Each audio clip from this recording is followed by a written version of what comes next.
I always like when I do my programs, I like to always gauge what people already know. So, what do you think insects do in the winter? So, if you can put it in chat, we can start, get going on, like just to see what you guys already know about insects.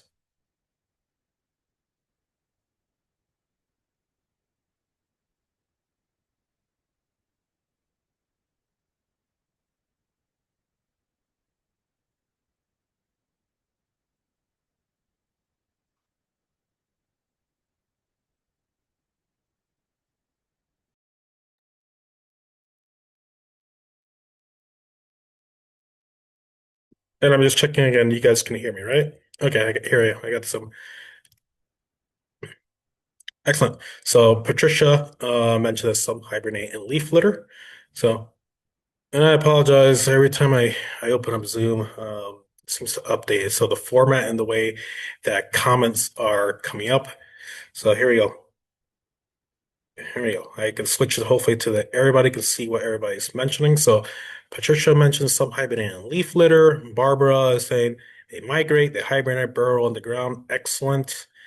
Becky, saying some migrate, some are able to overwinter in leaf litter. All really, really good answers. Thank you. Let's see. And some, yeah, some do die. Some do die. It might be at the end of the life cycle. But some of them are, able to lay eggs and or enter what could be like their hibernation type of thing in winter. So, right. Excellent. Excellent. Thanks for all for your input. So.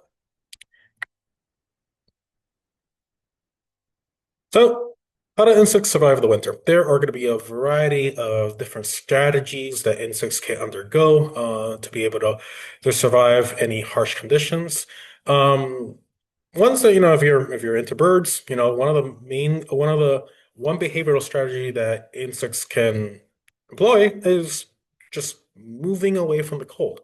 So insects, some species do migrate to warmer climates, especially going down south. I'm sure you guys know the classic, monarch butterfly migration. Some enter diapause. So we'll talk about what diapause actually is. And then there's some physiological strategies. So their bodies are going to be, prepped to deal with these harsh conditions. We have freeze avoidance. Now, freeze avoidance, the term, I'm not a big fan of it because you can think about migration as avoiding the cold, but it's actually what it means is freeze avoidance is how do they actually keep their body um, from actually freezing? So it's not like leaving. No, they're going to be out in the cold and their body doesn't actually freeze. And there's freeze tolerance. These are insects that are actually able to be frozen and still survive. And then there's some special insects that I'm gonna talk about like three different type of insects and how they and I want to point out maybe ones that there are especially two that are kind of rare and uncommon, but one of them you actually can see around here. And then we'll discuss a little bit on how our warming winters may impact insects during the winter and throughout the whole entire season. Okay. And if you have any questions, feel free to put them in the chat. Um, and we can discuss as I go through the presentation. I'll be checking the chat pretty regularly. Okay, so let's go. Okay, so right now, we're in January, and if you go out into the woods, with the exception of last week, you're gonna have a scenery that kind of looks like this. You have your streams, everything's frozen, the ground is frozen. You may not be seeing a lot of bugs out right now, all right? But believe me, there are some of them are still there. And if you look, and some of them are going to be like very, very small. But if you're looking closely, you may see them, especially when the temperature gets a little bit above freezing. Okay, so let's start with migration. There's going to be so traveling to a warmer climate is going to be kind of like the simplest way to avoid hazardous temperatures, especially getting cold here. So So they'll migrate south and then migrate back north, similar to what birds do in the spring. All right. So insects are going to be doing all this type of migration and moving in. We have butterflies. So here's the examples of the monarchs and the painted ladies. They're going to be traveling south.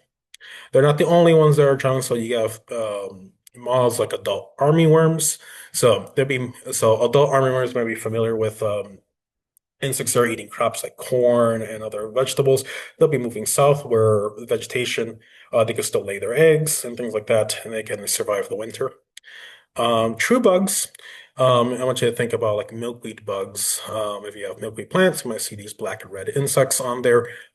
They might be moving down south as well to survive the cold.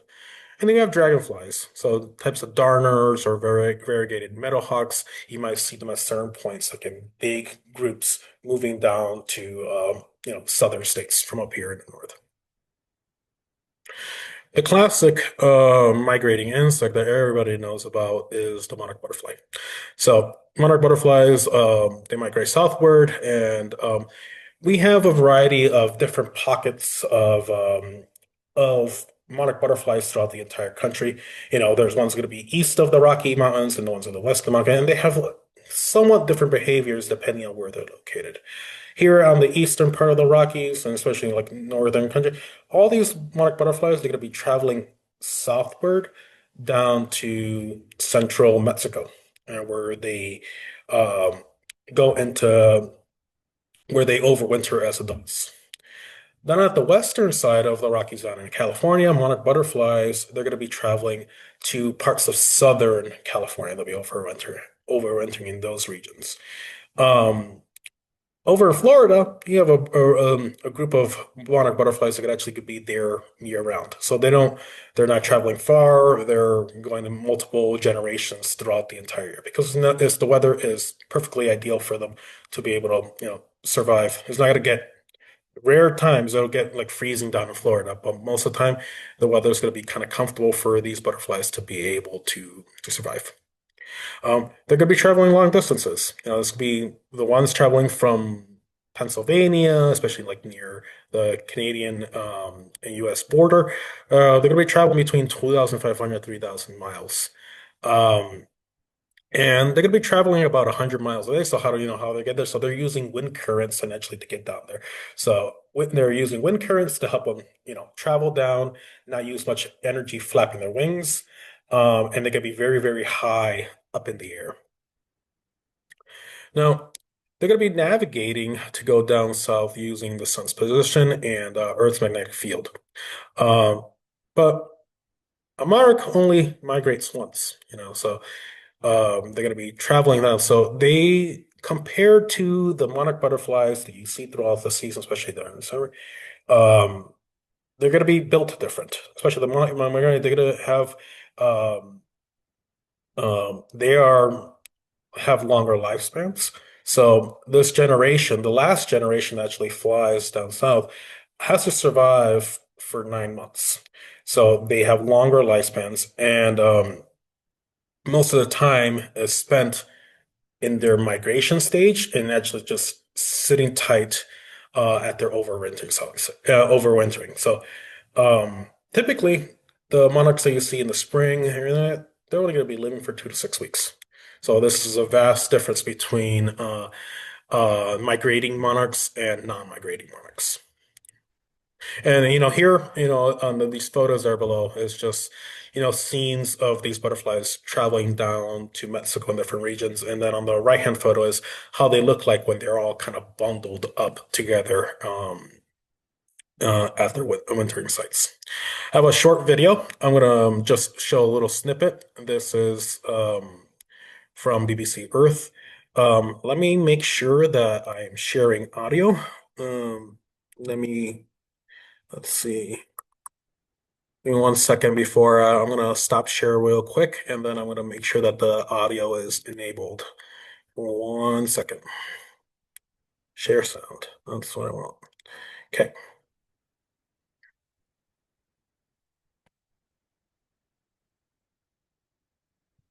I'm gonna just move it to a certain section of the video so we actually see what it looks like in these mountains in these great mountain forests. she joins other monarch butterflies that have travelled here from all over North America.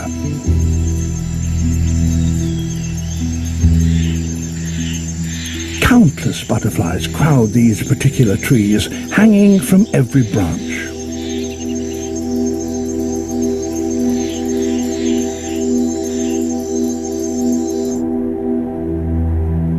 They come here because although winter brings a chill to the air, there will not be a lethal freeze as there will in Canada. The conditions are perfect for hibernation.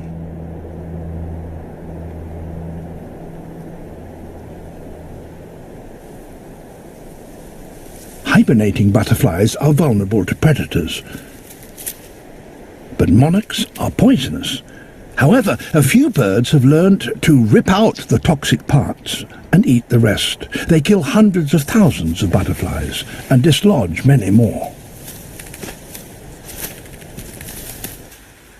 Those that fall must get back into the trees before nightfall brings another killer. They vibrate their wings to warm their flight muscles, but it's a race against time.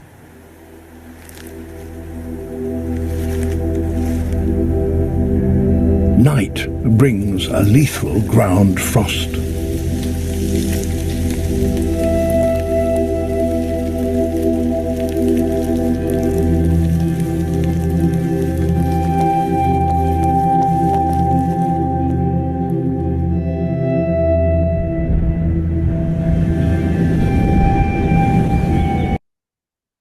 Right. That was the primary part I want you guys to see of them being grouped up there on the trees.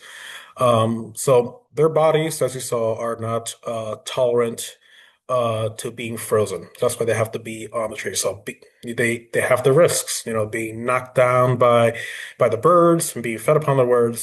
So though there's a lot of hazards for them, like just during the whole migration process, from migrating all the way until they actually reach their hibernation site or their overwintering site, they're experiencing a lot of hazards.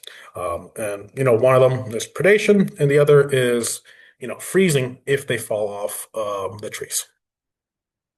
So let's see again. Hopefully, I can advance. Stop the video. All right, excellent. Okay, so somebody asked a question. Let's see. I don't know the species of birds that have figured out how to remove the poisonous parts, but I can look it up. But yeah, so there is typically a lot of the parts of their bodies, kind of like the wings, are going to be having a little bit of the toxic compounds that you find in milkweed that a lot of organisms find not palatable. Okay, so if you thought the monarch butterflies are going to be traveling far, are long distance, painted lady butterflies have them beat. So painted butterflies are very, very common across multiple continents. And we have them here in the US, but they're also present over in Europe and Asia. And especially in the UK, they're going to be traveling a lot further than what monarch butterflies are able to do. Okay. Let's see. So here, in the US, they're going to be moving down to the Mojave and Colorado deserts in southwestern California and in Mexico. Um, even and then when they're in the spring, when they're migrating back out, they can go as far as Alaska. So that's quite the distance for them to be migrating. They're going to be using similar strategies like monarch butterflies. They're going to be using the wind currents and things like that too. So some of them are just migrating so numerously that here, even like on a Doppler radar from a weather station, you can actually see how many are flying through the air in Colorado. So this was like a National Weather Service from 2017, showed like how dense the movement of butterflies were during migration season. So um, in the UK, they're traveling 9,000 miles, a 9,000 mile round trip. So they go from the UK down to Africa and back. So they're gonna be flying an average of 1,600 feet in the air, and that is kind of like averaging about like a half a mile in the air. Again, they're using wind currents to get as far as they can during the migration process. So, so that was a little snapshot of what insects do as far as migration does. So we're now going to talk about like different behavioral strategies, a different behavioral strategy. So now we're going to talk about diapause. So diapause is similar to hibernation, but there are some, there's some differences between the two. Okay. Um, so insects, when they start going into diapause, they're going to become dormant before it gets too cold. So they're not going to wait until the weather, starts going down below freezing or anything like that, or wait until December. So maybe could be between late September to early November. A lot of insects are going to be going under diapause. Um, and when they go into diapause, they're not going to be as active. So mammals, when they go into diapause, they're going to be waiting until like it gets very, very cold. Um, so they will wait. Insects are going to be remaining in diapause until the spring, and that's when they emerge. And then and during hibernation, mammals are going to be able to be like, you know, snap out of it, be able to be active for a little bit, and then go back into their hibernation stage. So usually, once an insect enters diapause, they stay in diapause until they reach, the specific period of time that they will be emerging. Okay, so during diapause, they're going to be spending an extended period of time in this single development stage, and it could be a variety of things, and they can enter at different stages, but it's just kind of like governed by their genetics. Okay, so examples of diapause could be maybe the Oriental mantis or the Chinese mantis. They're going to be entering diapause in their ootheca. So if you've ever been out at the park or the garden, you see like this big mass. The ootheca actually kind of feels like a really hardened foam, and it's going to act as insulation for the eggs that are in there. And then in the spring, they'll break open, and you'll have a bunch of tiny Chinese mantises coming in, and be very voracious and ready to eat. Isabella tiger moths, or you know them as the woolly bear. The woolly bear is going to go into diapause during their larval stage. So you see a lot of woolly bears walking around in the fall. Examples, another ones like corn earworms, big pest of corn, especially during the summer. They enter diapause as a pupa.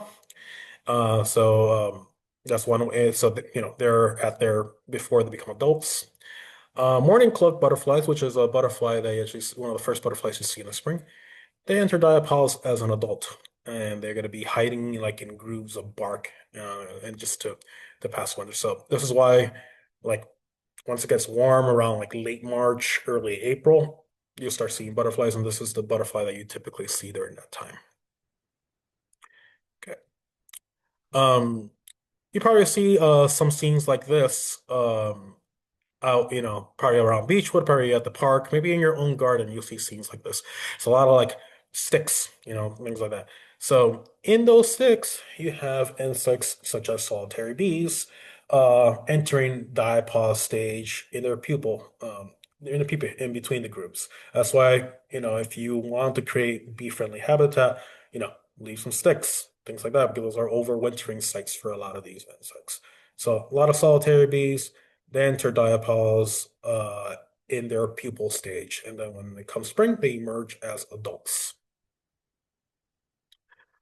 Other ways to survive the winter and enter diapause are galls.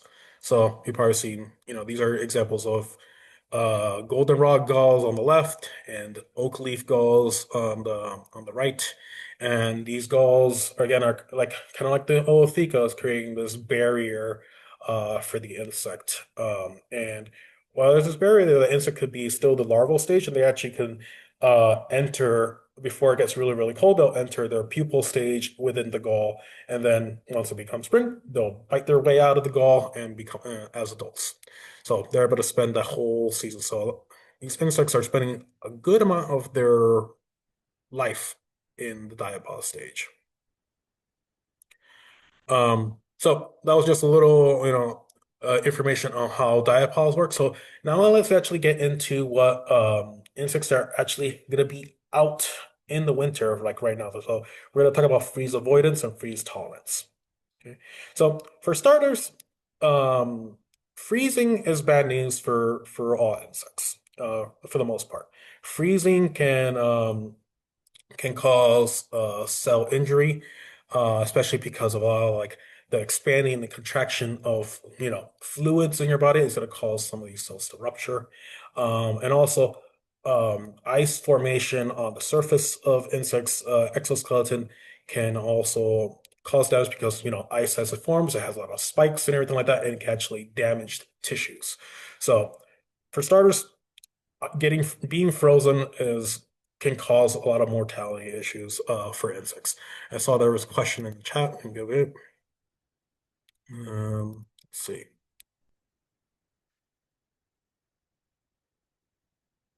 So I might have missed it, but don't monarch butterflies enter diapause to turn into migratory butterflies? Um, so it's even when they're it could be it's not a full diapause when they're on the tree, when they're in the hibernation though, because they're still going to be somewhat active and they're just clinging on.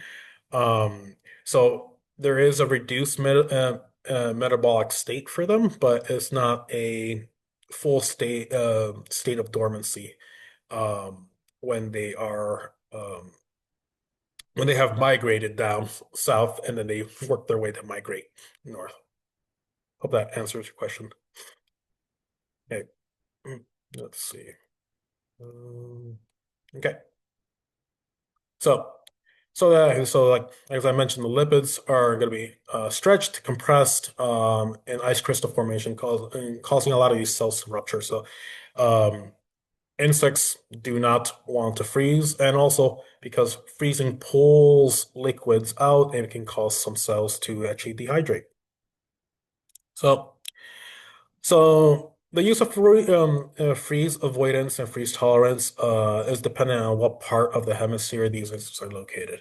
So here in PA, we're actually at a part of um, in the US where we're kind of like in between. Like we may have periods of really, really cold, but then we'll have sometimes where we have a whole week where we have temperatures in the 50s and the 60s in the middle of January, like we had, last week or the week before. Okay. So here in PA, we are going to be seeing insects that employ both freeze avoidance and freeze tolerance.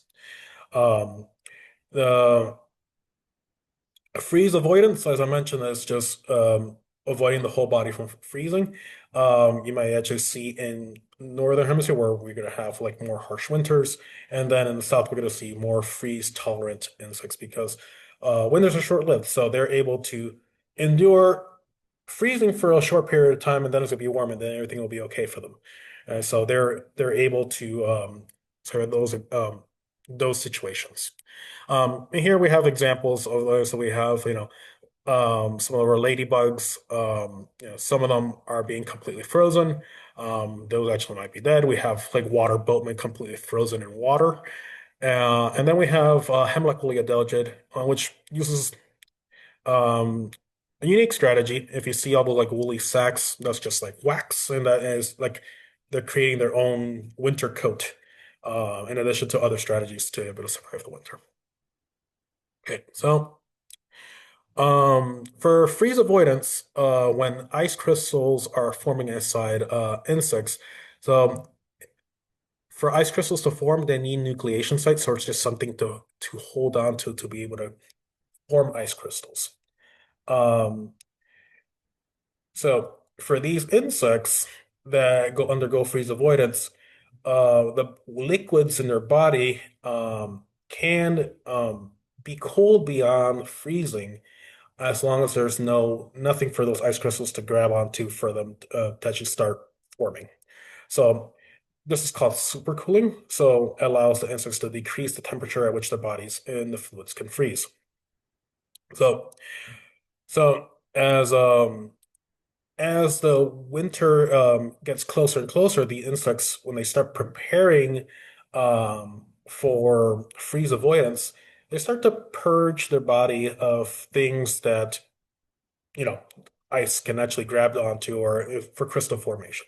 So, so they start, removing things that can become nucleation sources, like such as food and bacteria. So they'll either stop eating completely or just regurgitate anything that they have in their body.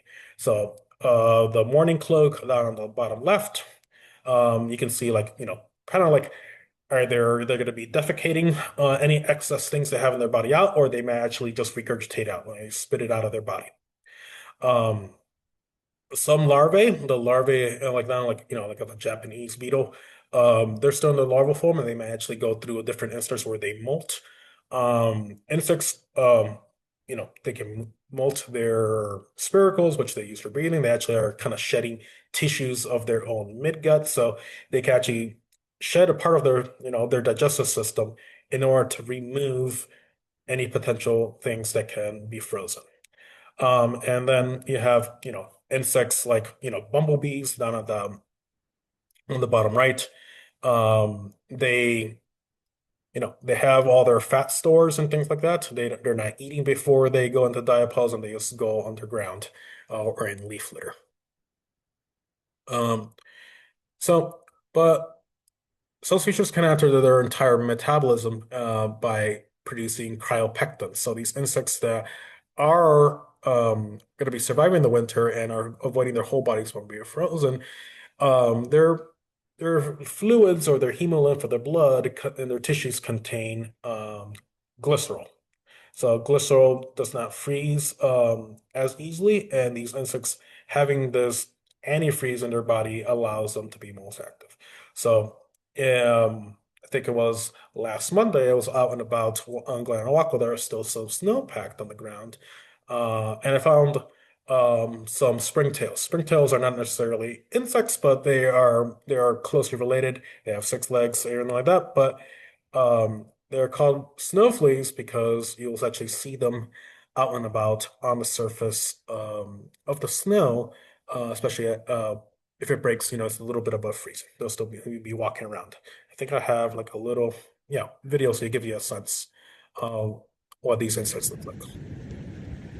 So usually this is a bit on the extreme end, like you see a lot of them, but if you find them around like potential food sources like decaying wood or any fungi, you might actually see them a little more dense. So I didn't find large densities like this of little snowflakes or collembola, but they were around on the snowpack just fine. And there were multiple species. There were ones that are, the black ones like this, or there were like more the globular ones. So there's multiple springtail species that are walking around on the ice and not, be impacted at all. Let's see. Okay, so all freeze avoidance insects have antifreeze proteins on their body. So in their body, so that these antifreeze proteins are going to prevent freezing from happening completely by so here on this diagram is a little confusing to understand, but we have within like the insect body, we have a layer of where there's water and there's ice that is forming.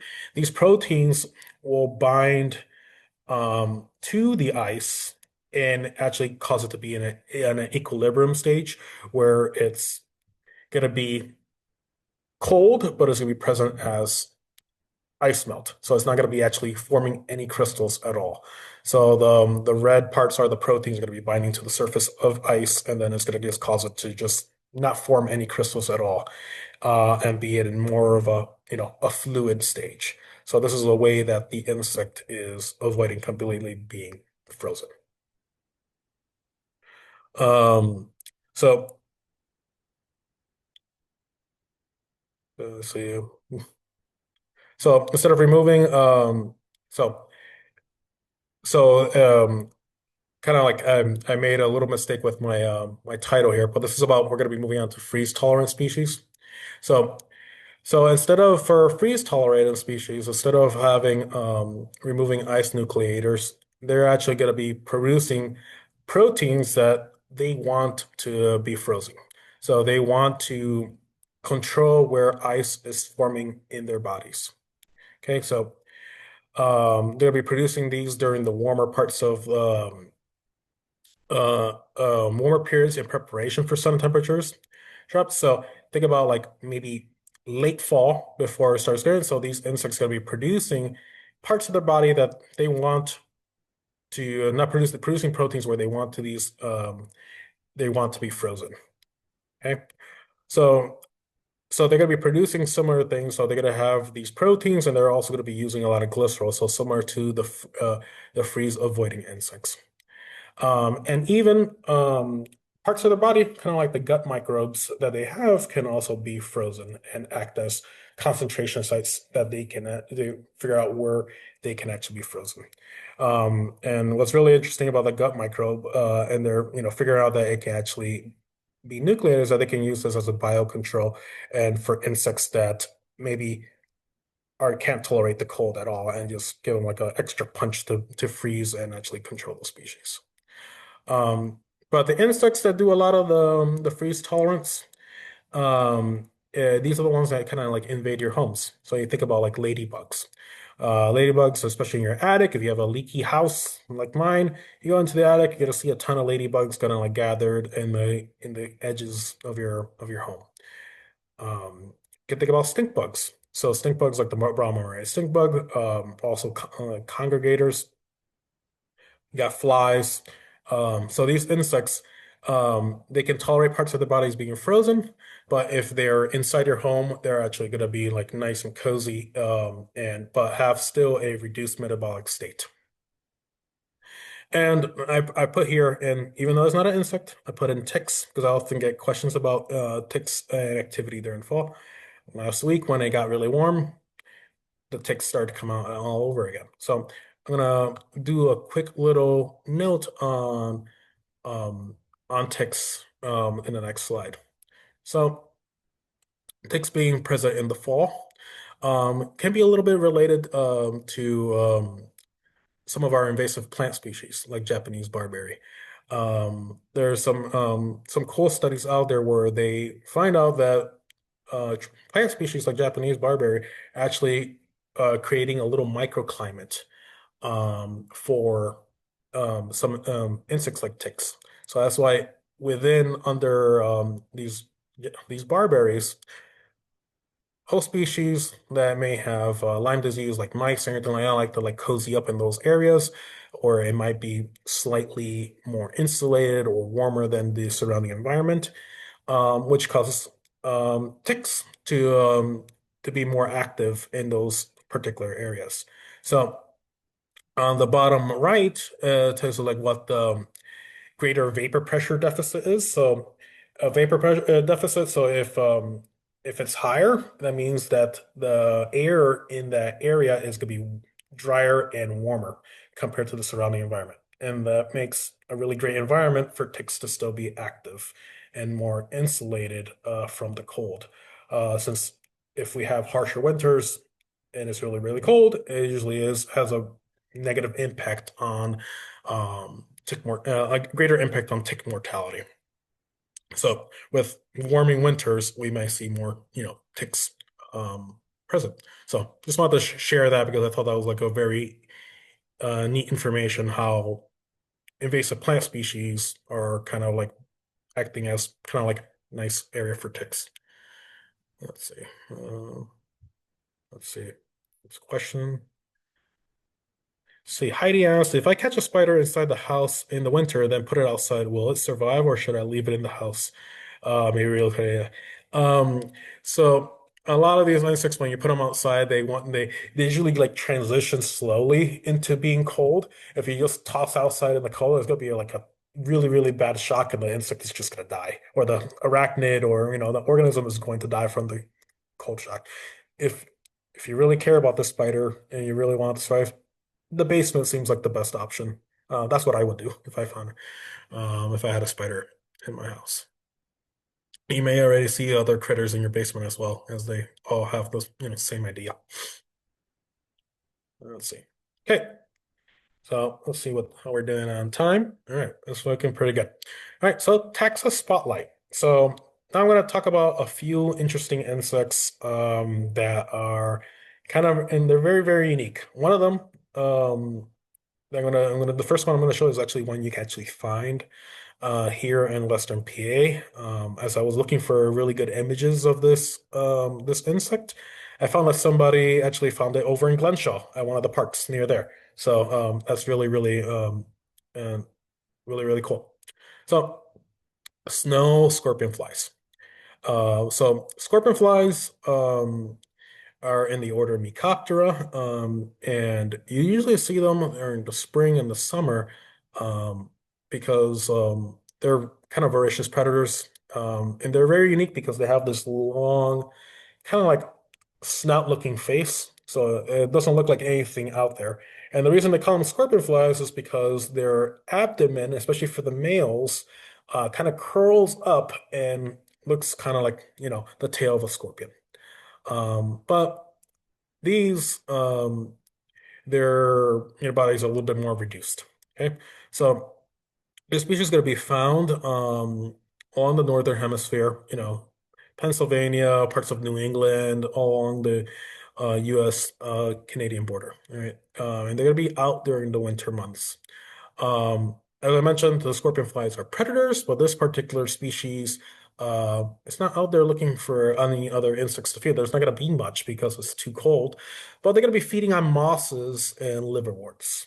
So as some parts of it kind of melt, they're able to find food sources there. So the females, like the one on the bottom left here, they're wingless. So they have no wings, anything like that.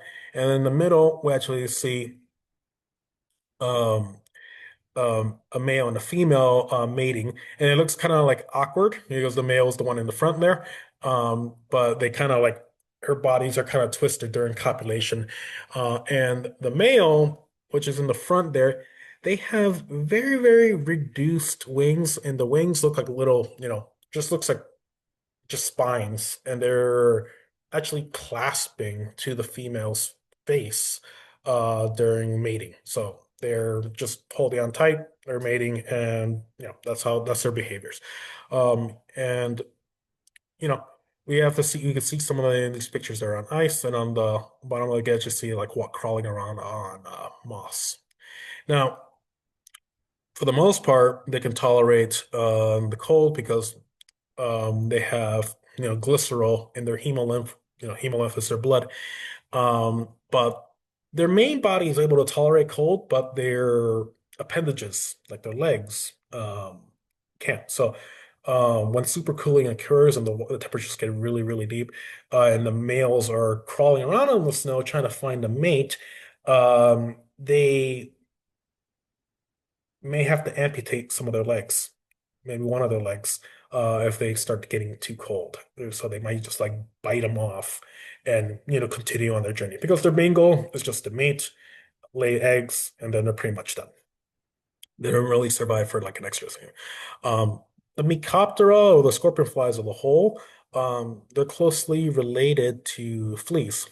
So if you're a fine one, don't be surprised if it actually hops because they're able to do that. So the species of um, of insect can hop.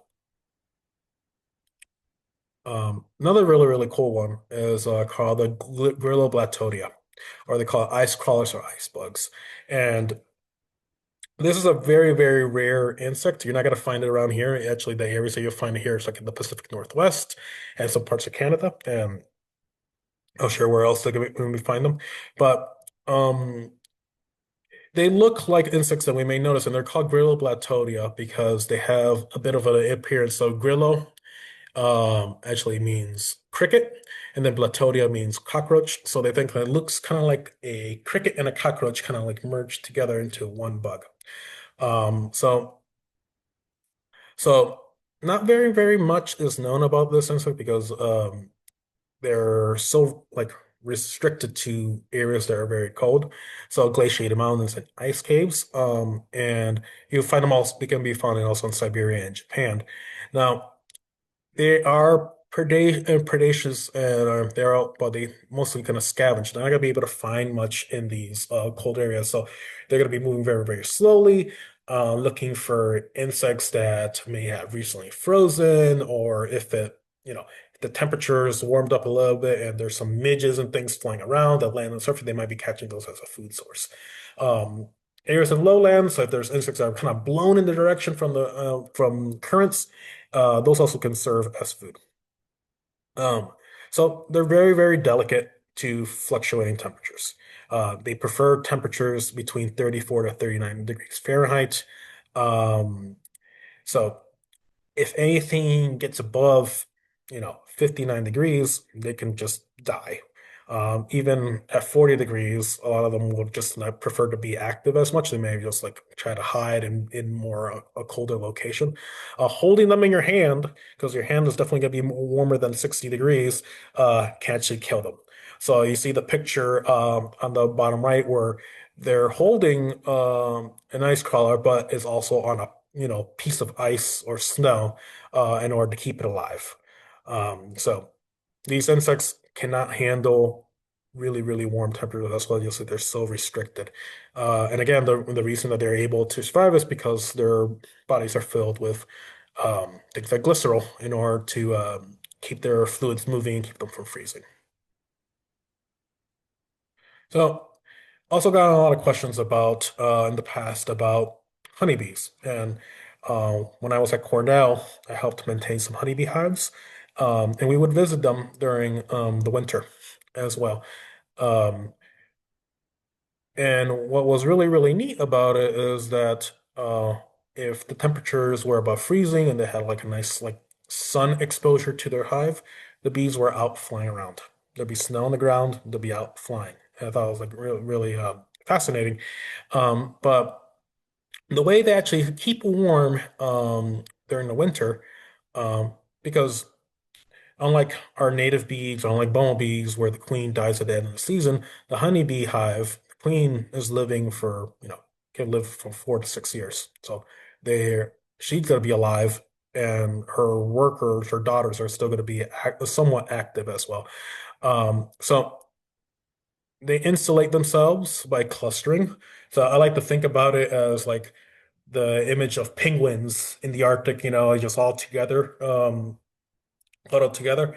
So in the Antarctic, sorry, kind of huddled together to keep themselves warm. So the bees are kind of like huddled together to really stay warm. Some of them might be vibrating their wing muscles in order to produce body heat. So since insects, um, their bodies are not naturally producing warmth, but if they vibrate their wing muscles, they can raise their body temperature.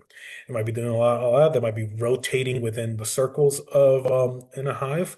But also the stuff that's in their hives, like honey and pollen, um, the oxidation process of that is elevating the temperature uh, in the hive as a whole. So they're able to stay warm and survive the winter.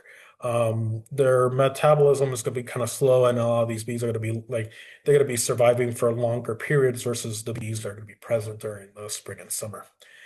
When it does get warm, the bees are fine. They just like they're doing like a bit of I call it a poop run. So they're flying around, they're actually defecating. You can see like the streams out in the air, and they're trying to get toxins out of their body before it gets cold and they can, get in back into their hive. Um, and during the winter months, these hives are actually a lot of the bees, a lot of them are still dying. So they start to block entrances to the hives, especially for like, the domesticated honeybees. And then you may see some bees kind of like clearing a path, removing the dead. So you might actually see in front of a domesticated honeybee hive piles of dead bees that the workers have picked up and tossed up the hive. So yeah, different strategies, really cool. Honeybees, obviously, you can see them around here, but I really, really am fascinated by the snow scorpion flies and the ice crawlers. Uh, Insects I've never seen before, but at least for the ice crawlers, I'm gonna go out and look for them at some point. Hopefully, I get to see one, and hopefully, you get to see one too. Okay, so impacts of climate change. So. there, without a doubt, a lot of our insect populations have been fluctuating throughout, many decades. Um, you know, Now, I hear from a lot of people, it's like, oh, I used to drive on 28 and my car will be covered in, splatter of bugs, and I don't see that anymore.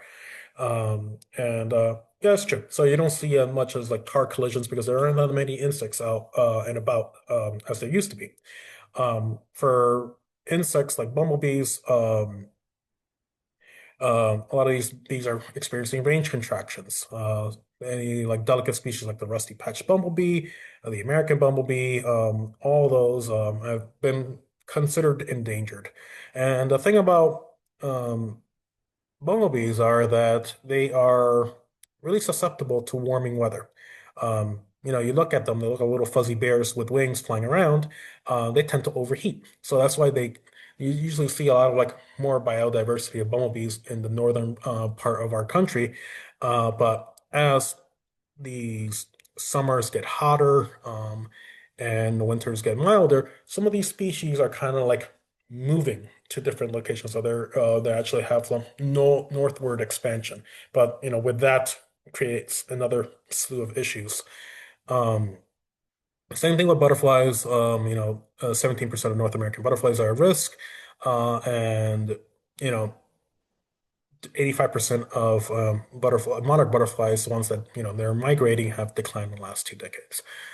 So a lot of contraction in populations of these insects. Um, so so these winter climate changes, especially if they're warming, a lot of the insects that are typically used to our cold winters might be moving norther in order to maintain kind of like the same behaviors that they have. So be able to go into a proper diapause and come out in the spring and continue their behaviors.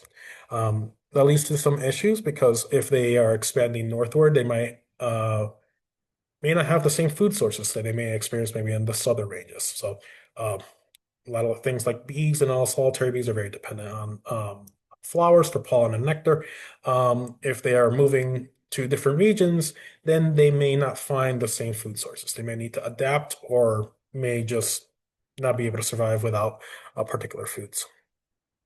Um, Invasive species, we may experience more outbreaks. Some invasives are less active in the winter and will benefit from warmer winters. So think about, like spotted lanternfly. I know I was like into November, I was still seeing spotted lanternflies crawling around on Tree of Heaven. Um, with the example here of Hemlock woolly adelgid, they produce all this wax to insulate their bodies, and while they're within those woolly sacs, they're feeding on the phloem of hemlocks. But and they're moving very, very slowly. But if it was warmer, they'll be just, you know, going through more and more generations of and reproducing during that period if it was warmer. So you may have like more explosions of hemlock woolly adelgid and more hemlock tree mortality. We may see like some insect species completely disappear. Ice crawlers, as we just learned, that um, holding them in your hand could kill them. So any fluctuating temperatures, or it's going to be slightly warmer for longer periods on then they may not be able to survive as a whole. Um, and then, warmer winters may impact the phenology. Maybe insects are emerging out of sync with their food source. A lot of the early native bee species are actually spring ephemeral specialists. So they feed on particular flowers that come out in the spring, and they feed on only that flower species. So if the warming winter is causing them to emerge earlier before their food source, then um, they are just that, they're not going to survive. They're just going to just disappear.